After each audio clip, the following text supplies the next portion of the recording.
वळूया इतर बातम्यांकडे। समृद्धीच्या टोलवरील कर्मचारी संपावर गेलेत। कंपनीने थकीत वेतन न दिल्यानं 5 दिवसांपासून या सर्व कर्मचाऱ्यांचा संप सुरू आहे। तर समृद्धीच्या टोलवरील कर्मचारी हे संपावर गेलेत। कंपनीला आमची एवढीच विनंती का कंपनी लवकर आमची पेमेंट करावं, सॅलरी स्लिप द्यावा, पीओएफ द्यावा, कर्मचारी परत कामावर रुजू होती। नेमकं किती दिवसापासून हा सगळा प्रकार सुरू आहे? 4-5 दिवसापासून चालू आहे हा प्रकार।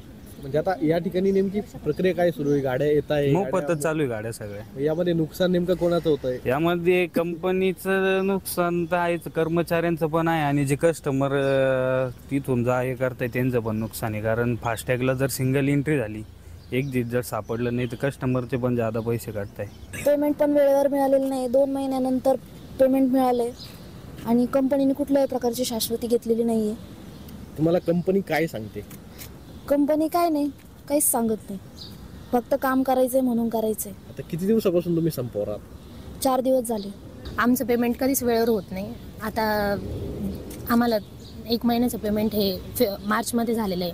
मार्चमध्ये 11 तारखेला पेमेंट झालेलं आहे आमचं। त्याच्यानंतर कुठल्याही गोष्टी ते जे बोलतात ते आम्हाला भेटत नाही।